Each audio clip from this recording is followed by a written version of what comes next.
What's your name? Valerie. Valerie. Nice to meet you. I'd like to hear your story whenever you're ready. Well, I mean, where to begin? I'm originally from Tampa, not from Miami. I grew up in Tampa with actually pretty good parents. My mom got a good job working out of town when I was younger, and my dad was working for a hospital, kind of stay-at-home dad because my mom worked out of town. But my dad was also a meth addict and alcoholic. I didn't realize it. I was young, but I mean, now that I'm older, I realize the issues that I saw then were because of that.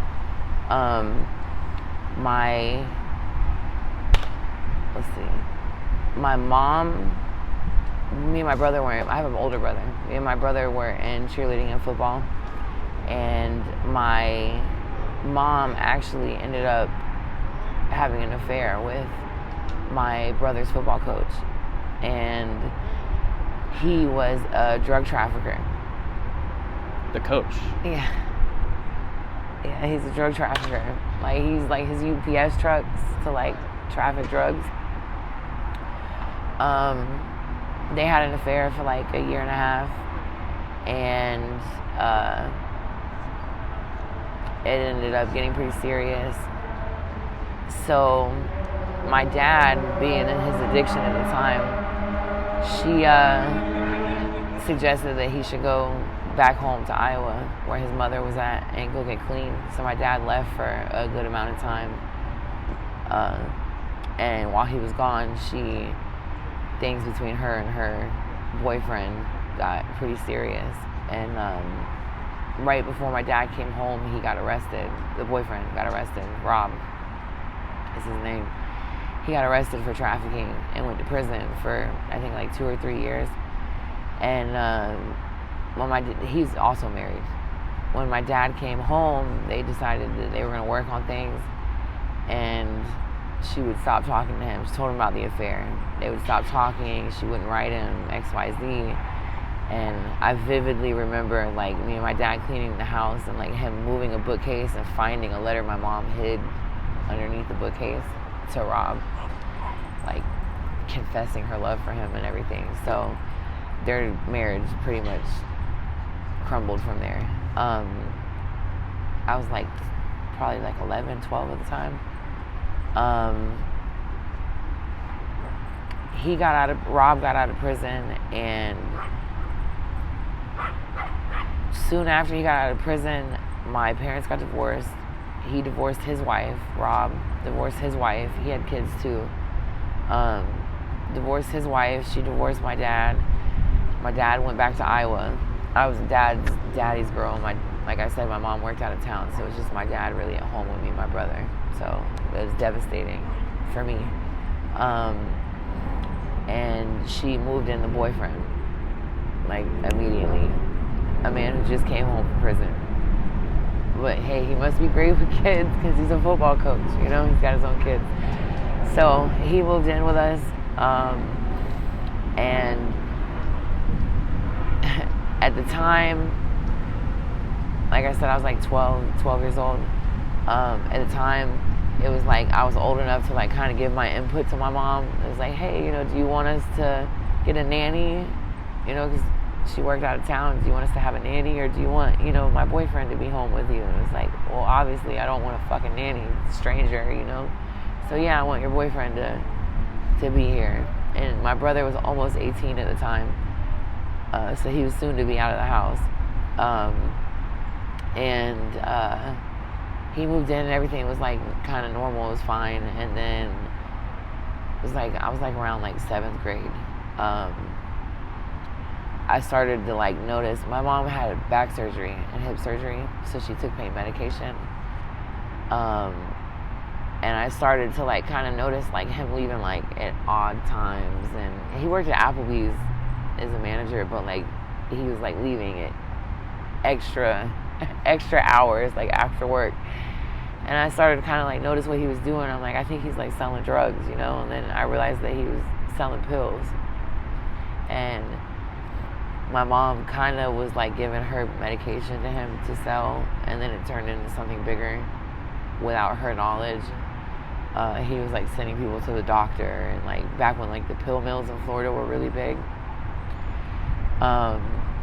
And unbeknownst to like me and my mom, I guess, at the time, I feel like I'm not the first person that he's probably ever done it to. Who knows? But he started to, kind of bring me along and, treat me like the adult that, he wanted, and started to sexually abuse me while my mom was out of town. And then after like probably a couple months, it was like we had went to like a friend at his house, and I was like, oh, you're okay, you can smoke weed. I'm at that age where I'm like, I want to hang out with my friends and stuff. And so I was like, oh, you go out with your friends and, come back at whatever hour you want to come back at, as long as your mom's out of town, Like, so like we kind of had that like leeway with each other. I went with him to his friend's house to go, I guess, sell him something. And I remember his friend being like, oh, she's like a kid. He's like, oh, she knows what it's about. Like, it's cool, man. Let her smoke. And they were smoking weed. And I was like, oh, okay, I get to join and like hang out with like the grown people and smoke weed and shit. Cool. Like a week or two later, he was in the room, in my mom's room, and I caught him like doing pills. He was snorting them, the Roxy's. And I caught him, and he's like, well, you want to try? Because I think he was scared I was going to tell my mom. So he let me try it. I instantly was like that's where it's at. Like, I loved it. And you were, at what age did you say you were at this time? It was like 12, 13. Wow, okay. Yeah. So can you tell us what a Roxy is? Sorry. Roxy is an opiate. Roxy, what is it, cotton or codeine, codone, something like that. It's like oxys, like the sister to oxys. It's pill form, pain medication. And without it, you will be in severe withdrawal if you're abusing them. I started with snorting them with him, and there's a limitless supply. He's got people going to the doctor, and then, like I said, my mom was on pain medication too. So, if I didn't know it at the time, but if he ran out, he could take them from my mom. So at the time, it was limitless. So I didn't know that there was dope sickness. I didn't know that there was a physical dependency to the drug that I was doing, for quite a while. I vividly remember the first time I got dope sick. Probably like 2-3 months after I started doing pills with him. We were already in between those 2 or 3 months. It went like from 0 to 100 like pretty fast. Like, he's teaching me everything. Like, to this day, I still like. Me and my boyfriend only been together a few months. I told him like everything that I know. Like, as far as like this, I guess you could say the streets, even in regular reality, is I can attribute to him. Like, I am grateful for that. I hate him, but I'm still like, there's like a part of me that's like, I don't wish that it happened, but I don't regret it either. Like, it's made me who I am today. So he taught me a lot, good and bad. But I remember like 2 or 3 months later, I woke up one morning, he wasn't there. I don't remember where he was at, but he wasn't home. And I'm like, I couldn't get anything. Like, and I'm like, woke up and I'm like sweating, I'm like profusely, I'm freezing cold, nauseous, like throwing up. I'm like, what's wrong with me? I'm like, I think I got the flu. He comes home like 2-3 hours later, and I do a pill, and I'm like, instantly it's gone. I'm like, what the fuck? Why? What is this? He's like, oh, you were sick. I'm like, what? And he had to like explain to me what like being dope sick was. Like, I didn't even know. I'm like severely into like an opiate addiction for like 3 months, and I had no idea. Once that happened, it was like okay, well now I mean, in his mind, I feel like it was like, okay, now she has experienced that, like I can use that against her. Like it went from like him like forcing me to do shit sexually with him to being like, hey, you know, you woke up this morning and you're dope sick, like what you gonna do for me? And it went to that pretty quickly. Obviously my mom, she, like I said, she worked out of town, so my mom didn't know anything. You never like felt like you wanted to call her, or when you saw her, to tell her what was happening? I did and I didn't. I did because, I mean, obviously I didn't want to be in the situation that I was in, but I didn't because people have no idea how strong, like especially to an adolescent's mind, like drugs can be. Like in my mind as an adolescent, now that as an adult, if it would have happened to me as an adult, I don't think I would have had the same reaction. Like as an adolescent, like where am I going to get this from? Like what am I going to do? Like that was like the end of the world to me, would be not to have it. So I didn't say anything to her. That, and I didn't want her to be like, she was, in my mind, she was so fucked up from like her divorce with my dad and everything. Like she was finally happy. So I didn't want to like disturb that. Plus I didn't want to be dope sick. Like that's been a strong driving force throughout my life, not wanting to be dope sick. I've done a lot of dumb shit because of it. Do you feel like you also use it to hide from traumas you've been through? Oh, of course. I mean, at this point in my life, no, but up until maybe like a year or two ago, and I'm Jesus Christ, 28 now. You're very young. Yeah, but I mean, up until, starting at 12, it's like 15 years, like almost. Up until like a year or two ago, yeah, that was like the driving force behind it, pretty much. So he started to use your early addiction against you for his gain. So what happened next? How long did that go on for? Quite a few years, until I was about 15. It's actually funny the way the brain works. Like now, looking back, there's like a good chunk of like between 12 and 15 that I like literally cannot tell you anything. I don't remember. Like my brain has, like without my consent, my brain has completely blocked it out. But I remember, like I was like 14, 15. My mom came home. She was home on the weekend. She came home one weekend, and I sat her, my brother, and Rob, her boyfriend, down, and I was like, I have a drug addiction and I need help. And she's like, what? I'm like, huh? Would you smoke weed? I'm like, no. I'm like, I have a real drug addiction. What do you mean you have a drug addiction? I'm like, I'm addicted to opiates. She was ballistic. I'm like, she said, where'd you get them from? Who'd you get them from? All, 21 questions. I was still at that point not willing to admit to her where I was getting them. But I didn't want to be doing them anymore or anything that went along with it, and I wanted help.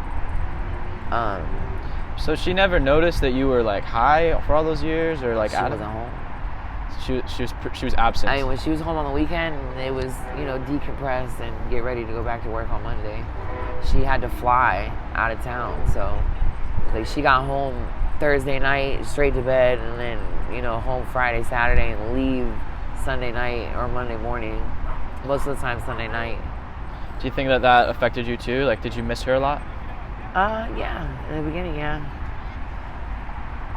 I mean, basically living with a total stranger. I didn't really know him. It's my brother's football coach. Like, I saw him in passing. Hi, bye. Yeah. I didn't know who he was. It wasn't my dad. Dad I knew for sure. And like I said, I was like dad's everything. I was dad's little girl, so I resented her a little bit because of it.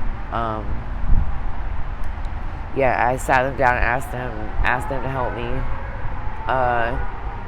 And she did.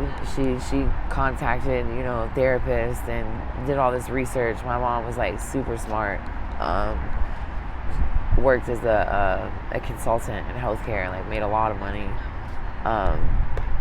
She was definitely a numbers person. Like if she couldn't like see it, she couldn't like grasp it. Like so she did all this research on addiction and opiates and all this shit that she could find, and she found a therapist. I think I still remember her name, like Gail McLeod or McElroy. And it was like this woman, her husband, that wrote these books that were therapists in Tampa. And I went to see the therapist, and I think that's like around the time that they just came out with Suboxone too. Like it was like still a new drug on the market because of the pill mills and the opiate addiction crisis like had just started. So I went to therapy and I got prescribed Suboxone, but I wasn't taking them when I first got them prescribed. I don't think so. Because I know I was in therapy, but I know I went to the doctor. I don't think I was taking them. Because I remember the way that she found out was she came home one weekend and Rob was home, and I had texted him from my phone and was like, yo, I'm sick. Like, what's up? I'll leave it outside on the porch for you underneath the water bottles. I go outside and my mom's out there, like, already got the water bottle flipped upside down, like, going fucking nuts. And I'm like, oh my God, here we go. She done found out where I'm getting them from, and she's gonna fucking lose it. Like, she's gonna kill this man. Well, she kicked him out. She did go nuts, but she kicked him out, and that was the end of her and Rob. And kind of almost the, like, end of my mom, to be honest. Like, emotionally. Once she found out that he was giving them to me, I didn't tell her that that's how I started it, but I told her, you know, like, yeah, sometimes if I can't get it, you know, he'll help me. But I was in therapy. Like I said, I was already in therapy, and I had told my therapist already, I think. And like, told your therapist everything? Yeah. And she was like, you know, we need to tell your mom, like, you know, are you ready? And yeah, let's fuck it, let's tell her. And we brought my mom in and like had a therapy session with her, and we told my mom what's going on. And I mean, obviously she was devastated, but from that point it was like she like I said, she worked out of town as a consultant. She had a job that she was getting ready to start in Miami. Well, close to Miami. She was in, like, I think, where was she? In Aventura at the time she was staying. So she was like, I was gonna move in with, but she wanted me to move in with my grandma and stay with my grandma while she's out of town during the week until she could figure out, like, what to do. Where was your grandma? In Tampa? In Tampa. So I started staying with my grandma. I was doing online school at this point because I was missing so much school, getting high with him and not going to school. Like, before then, straight A's, like A's and B's. And then I missed so much school that I failed 7th grade twice and had to do online. They just came out with, like, Florida virtual school, so I started doing online school. So I was doing online school at my grandma's house, and was doing, like, pretty good. I was doing okay. I was taking Suboxone and, like, still going to therapy and stuff. And then I found out that my grandma's on pain medication too. And I was like, okay, it's in the kitchen drawer. Like, let's get it. Why, God only knows, but it was calling out my name, so we went and got it. I was still in pain medication for my grandma. Then my grandma caught me, and then told my mom, and it was like, then I couldn't really stay at my grandma's house anymore, and then my mom's like pissed off at me. She's trying to figure out what to do.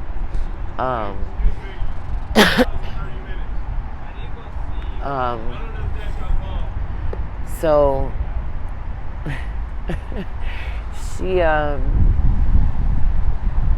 she brought me to Miami with her while she was still traveling back and forth. She brought me to Miami with her and decided she was going to give me, like, the tough love, like, kind of version of it, like kind of like the next level, not completely tough love, but like the next level version in her mind.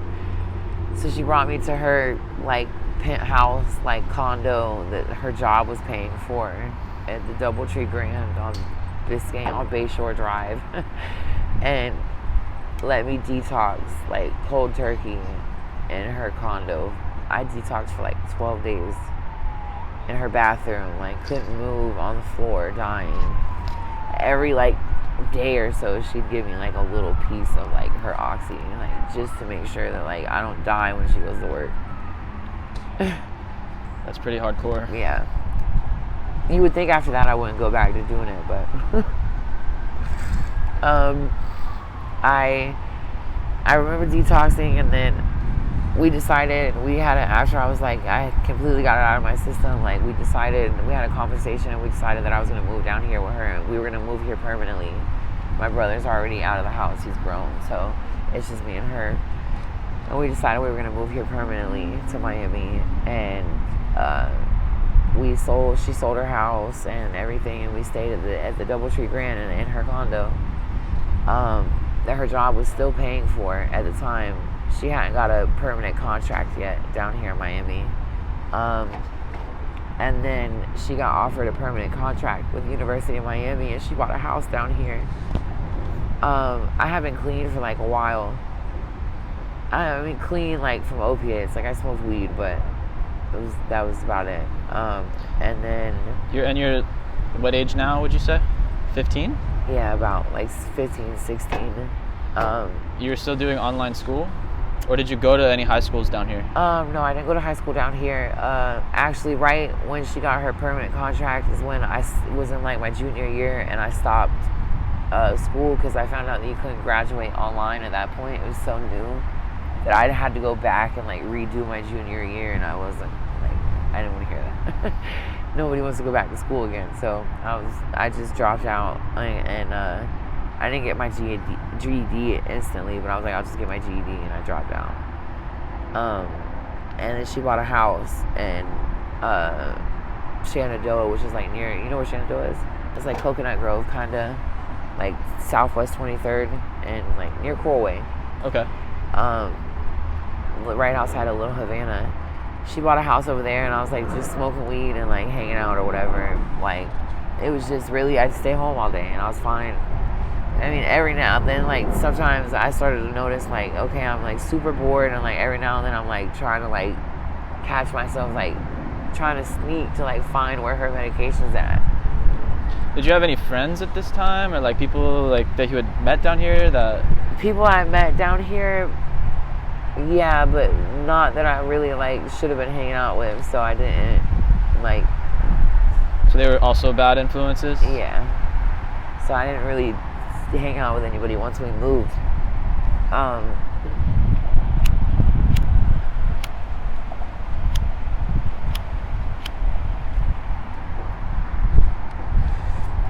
We had moved to, well, once we moved over there, I remember I was sitting outside. I was dating somebody at the time, but it wasn't, we weren't together that long. And then I was sitting outside on the porch. Like, I would sit outside on the porch and smoke weed, and I seen this car pull up, and it was this young girl, this dyke that pulled up outside with this little like white kid in her passenger seat, this dude, and I'm like, I could tell by their body language that they looked like they were like addicts, but like I wasn't sure what they were doing, so I just sat there and watched them, and they're sitting there for like 30 minutes. I finally went up to their window and knocked on the window, and she was like, what are you doing? And I'm like, you guys are waiting for dope, right? And she's like, oh, no way, like, God, no. I'm like, come on, bro. Like, I know what you're doing. Like, come on, just tell me. All right. We're waiting for our people to go. I'm like, we're trying to get some, like, Roxy's. And I was like, what is the fucking chances that, like, out here in the middle of fucking Coconut Grove, that, like, two people from Kendall are going to be sitting in front of my house, like, waiting for the fucking drug that I've been, like, trying to not do forever.